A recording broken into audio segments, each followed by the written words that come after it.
मैं शहर के एक बड़े अस्पताल में नर्स थी। 6 माह से इस अस्पताल के मेंटल वार्ड में एक लड़की ज़ेर इलाज थी, जो कि बहुत खूबसूरत और नौजवान थी, मगर इसकी ज़हनी हालत बहुत ख़राब थी। मैं जब जब इसे देखती मुझे इस पर तरस आता। इसके लवाहिकीन जो कि हफ्ते बाद इससे मिलने आते थे। एक दिन मैंने इनसे पूछा कि इसकी ये हालत कैसे हुई, तो इसकी बहन ने बताया कि हमारी बहन कातला है, क्योंकि हमारी ज़िंदगी की मिसाल भी एक ट्रेन की तरह है। यहाँ भी हमें बहुत से लोग मिलते हैं और बहुत से बिछड़ते हैं, मगर कुछ लोग और कुछ चेहरे हमें जहाँ ऐसे मिलते हैं जो बिछड़ तो जाते हैं मगर हमेशा के लिए हमारे ज़हन और दिल में समा जाते हैं। आज मैं आपको ऐसी ही एक लड़की की कहानी सुनाने जा रही हूँ। मुझे यकीन है कि जिस तरह इस लड़की की कहानी ने मुझे हैरत ज़दा और दम बखुद कर दिया, आप भी इस लड़की की कहानी सुनकर हैरत ज़दा रह जाएंगे। मेरा नाम मारिया ज़फ़र है और मैं बहावलपुर शहर की रहने वाली हूँ। पेशे के एतबार से मैं एक नर्स हूँ और बहावलपुर शहर की एक बड़े अस्पताल में अपनी ड्यूटी सर अंजाम देती हूँ। अस्पताल में काम करते हुए मुझे 2 साल गुजर चुके थे और इन 2 सालों में मेरा बहुत से मरीजों से वाबस्ता पड़ चुका था। ज़्यादातर मरीज़ ऐसे ही होते जिनमें बुढ़ापे की वजह से ज़हनी तवाज़ुन बिगड़ चुका होता, या फिर ऐसे नौजवान लड़के जो ज़्यादा नशे की आदत की वजह से अपना ज़हनी तवाज़ुन खो बैठते थे। और कुछ तादाद ऐसे अफराद की होती जो कि बचपन से ही पैदाइशी तौर पर ज़हनी माजूर होते थे। फिर एक दिन वार्ड में एक नौजवान लड़की दाखिल हुई। मैंने इस पेशेंट की हिस्ट्री ली तो मालूम हुआ इसका नाम राबिया है। उम्र 28 साल है और तालीम BBA है। लड़की की तालीम के बारे में सुनकर मैं हैरान रह गई। फौरी तौर पर घर वालों से इसके बारे में पूछना कुछ मुनासिब नहीं लगता, इसीलिए मैं खामोश रही। इस लड़की का ज़हनी हालत काफ़ी ख़राब थी। हर वक्त बिखरे बालों के साथ या तो बुलंद आवाज़ में कहका लगाती या फिर ऊंची आवाज़ में रोना शुरू कर देती। अपने कपड़े फाड़ती और तो और अपने आप को चोट पहुंचाने की कोशिश भी करती। राबिया की ये हालत देखकर और इसकी तालीम देखकर मुझे पहला ख्याल यही आया कि यकीनन ये यूनिवर्सिटी की तलबा होगी और वहीं से इसे नशे की लत लग गई होगी और नशे ने इसकी ये हालत कर दी। इसका इलाज शुरू हो चुका था और इसे वार्ड में दाखिल कर लिया गया था। घर वालों में से सिर्फ एक फर्द को वहां ठहरने की इजाज़त थी और रात को इसे भी घर भेज दिया जाता था, क्योंकि मेंटल वार्ड के मरीजों की तमाम जिम्मेदारी स्टाफ पर ही थी, इनको खाना खिलाना और दवा खिलाना भी। ऐसे मरीजों की दवा में नींद की दवा ज़्यादातर शामिल रखी जाती ताकि वो सुकून से सोएं और इनके दिमाग को ज़्यादा से ज़्यादा आराम मिल सके।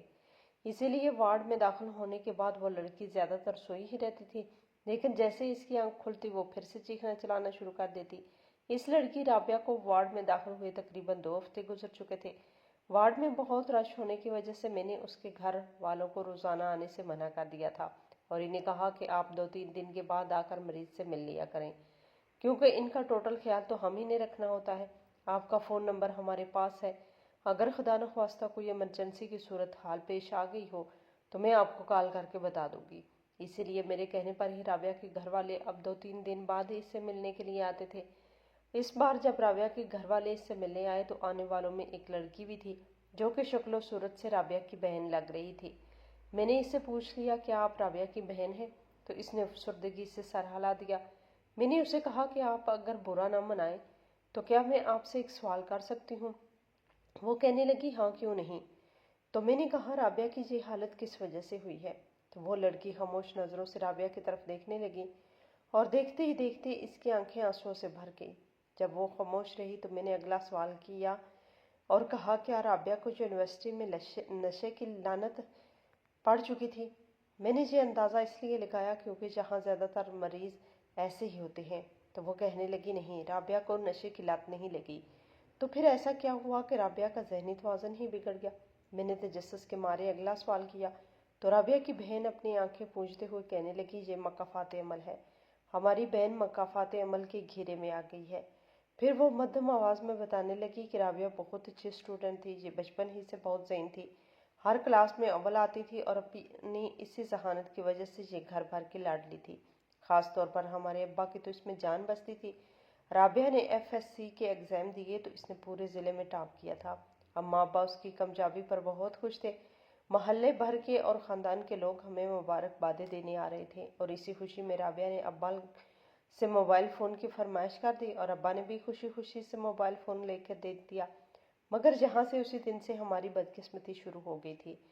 हम सब बहुत खुश थे, इस बात से बेखबर कि हमने अपनी बहन को मोबाइल लेकर नहीं दिया, इसके हाथ में आला कत्ल थमा दिया है। खुशी का वो पल गुजरा, सब अपनी अपनी जिंदगियों में दोबारा से मगन हो गए। हम बहुत देर तक इस बात से बेखबर रहे कि राबिया अपने फ़ोन पर किस तरह की मसरूफियत में मगन है और क्या कर रही है, क्योंकि हम सबको उस पर अंधा एतमाद था। हम सोच भी नहीं सकते थे कि वो कभी कोई ऐसा गलत काम भी कर सकती है। इसको फ़ोन लिए भी तकरीबन 1 साल गुजर चुका था। मैं और राबिया एक ही कमरे में होते थे। मुझे रात को जल्दी सोने की आदत थी, इसलिए बहुत देर तक तो मैं ये जान ना सकी कि राबिया की ज़ात में क्या तब्दीली आ रही है। एक रात जब आधी रात के वक्त मेरी आंख खुली तो मैंने राबिया को मोबाइल में मसरूफ़ पाया, और फिर इस पर नज़र रखने के लिए मैं अक्सर ही रात को जागने लगी तो मैंने देखा ये तो आधी आधी रात तक मोबाइल पर मसरूफ़ रहती है। मेरे लिए ये बहुत परेशानी की बात थी। जब मैंने राबिया से इस मामले में बात पुरस की तो इसने मेरी बात को हंसी में उड़ा दिया और कहा कि आप ही जेल मोबाइल पड़ा है, आप खुद देख लें, मैं कोई भी गलत काम नहीं करती। और जब मैंने देखा तो राबिया ने फेसबुक, इंस्टाग्राम और टिकटॉक पर अकाउंट बना रखे थे, और तो और इसने गैर मर्दों से दोस्ती भी कर रखी थी और इनसे बेतकल्फी से गुफ्तगू भी करती थी। मेरे समझाने पर भी इसको ज़रा बराबर फ़र्क न पड़ा, बल्कि वो लापरवाही से कहने लगी ये सब फेसबुक फ्रेंड हैं, इससे ज़्यादा और कुछ नहीं।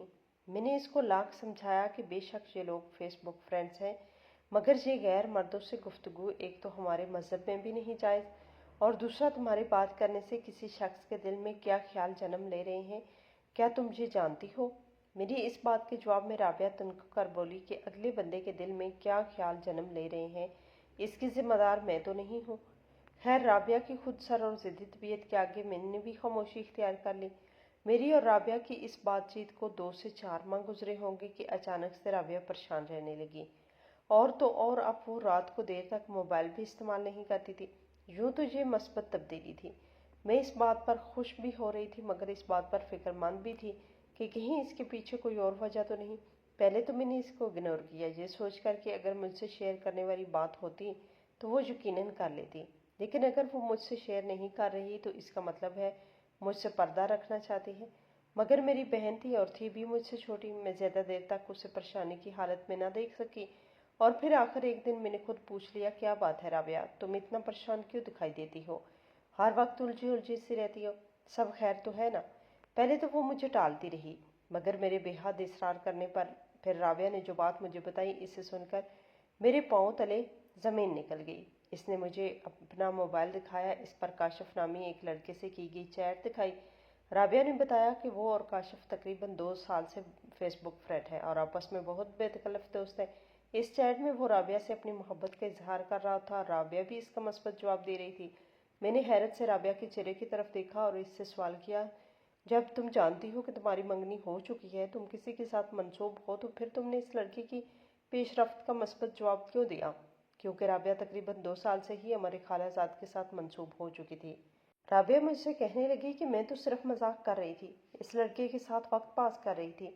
मैं देखना चाहती थी कि जब लड़के मोहब्बत में गिरफ्तार होते हैं तो क्या करते हैं, कैसे किसी की तारीफ करते हैं, क्या कुछ करने को तैयार हो जाते हैं। बस ये देखने के लिए मैंने काशिफ की तरफ मोहब्बत का हाथ बढ़ा दिया, और काशिफ तो जैसे हवाओं में उड़ने लगा था। काशिफ इसी शहर के रहने वाले था और 3 बहनों का इकलौता भाई था। राबिया ने इसे कहा कि तुम अपनी तालीम मुकम्मल करो और अच्छी सी नौकरी तलाश करो, फिर हमारे घर रिश्ता भेजना, मैं अपने माँ बाप को राज़ी कर लूँगी। दूसरी तरफ काशिफ वो दिन रात मेहनत कर रहा था। इसने अपनी तालीम मुकम्मल करने के बाद मुख्तलिफ जगह पर अच्छी नौकरी के लिए अप्लाई कर रखा था, और तो और इसने अपनी माँ और अपनी फुफ्फोजाद से रिश्ता तय करने से भी साफ मना कर दिया। फेसबुक की चैट में ही इसे बताया कि इसके घर में इस बात पर बहुत बड़ा हंगामा हुआ है, क्योंकि काशिफ के माँ बाप इसके फुफ्फो का इनकार नहीं करना चाहते थे, मगर काशिफ की जिद के आगे वो बेबस हो गए और उन्होंने इस रिश्ते से इनकार कर दिया, जिस पर इनके ख़ानदान में दरार पड़ गई। तकरीबन 2 से 3 माह की कोशिशों के बाद काशिफ को एक अच्छी कंपनी में जॉब भी मिल गई। अब काशिफ राबिया से ये पूछने लगा कि कब रिश्ता लेकर इसके घर आए। अब राबिया परेशानी का शिकार थी, मजीद इस बात को टाल भी नहीं सकती थी और छुपा भी नहीं सकती थी। आखिरकार इसे काशिफ को यह हकीकत बतानी ही पड़ी कि वो पहले से मंगनी शुदा है। वो तो 2 साल से अपने खालाजाद के साथ मंसूब है। राबिया की ये बात सुनकर काशिफ दंग रह गया। इसे यकीन ही नहीं आ रहा था कि 2 से 2.5 साल तक राबिया इसके जज्बात के साथ खेलती रही। राबिया ने इसकी मोहब्बत को खिलौना बना दिया। सब कुछ जानते बूझते हुए भी राबिया इसके साथ खिलवाड़ करती रही। वो शख्स ये सदमा बर्दाश्त ही न कर पाया। رابعہ کی اس حقیقت بتانے پر وہ اس قدر ٹوٹ چکا تھا اور دل برداشتہ ہو چکا تھا کہ اس نے رابعہ کو آخری میسج کیا، اگر یہ حقیقت ہوئی تو میں خودکشی کر لوں گا۔ جس بات چیت کو رابعہ نے مذاق میں شروع کیا تھا، جس محبت کو رابعہ کھیل سمجھ رہی تھی، اس نے یہ سمجھا کہ وہ انکار کرے گی، 2-4 دن رو پیٹ کر کاشف اپنی راہ ہو جائے گا اور وہ اپنی راہ، مگر ایسا کچھ نہیں ہوا۔ جانتی ہیں کیا ہوا؟ رابعہ کی بہن نے کچھ بار رک کر مجھ سے سوال کیا۔ میں جو سانسیں روک کے حیرت زدہ آنکھیں کھولی یہ کہانی سن رہی تھی، میں نے اس سے پوچھا، کیا ہوا؟ کیا اس لڑکے نے واقعی خودکشی کر لی تھی؟ رابعہ کی بہن نے افسردگی سے اپنے سر کو جھکا لیا اور کہنے لگی، ہاں، اس لڑکے نے واقعی خودکشی کر لی۔ رابعہ جو اب تک اس بات کو مذاق سمجھ رہی تھی، اب اس کے پیروں تلے زمین نکل گئی۔ 3 بہنوں کے اکلوتے بھائی نے رابعہ کی خاطر خودکشی کر لی۔ وہ لڑکا جس پر اس کی ماں باپ نے امیدیں باندھی ہوئی تھی، وہ بہنیں جو اپنے بھائی کے جوان ہونے کا انتظار کر رہی تھی، سب دہاڑے مار مار کر بین کر رہے تھے اور سب رابعہ کو بد دعائیں دے رہی تھی۔ کیونکہ کاشف کسی لڑکی سے محبت کرتا ہے، اس کے گھر میں سبھی یہ بات جانتے تھے۔ کیونکہ وہ اپنی پھپھو کی بیٹی سے رشتے کے لیے انکار کر چکا تھا، تبھی اس نے اپنے گھر میں بتا دیا تھا کہ وہ ایک لڑکی سے محبت کرتا ہے اور اسے سے شادی کرے گا۔ بات یہیں پر ختم نہیں ہوئی۔ کاشف کی بہنوں نے اس کے جنازے کی ویڈیو بنا کر ساتھ میں رابعہ کی چیٹ کے سکرین شاٹ لگا کر انٹرنیٹ پر شیئر کر دی۔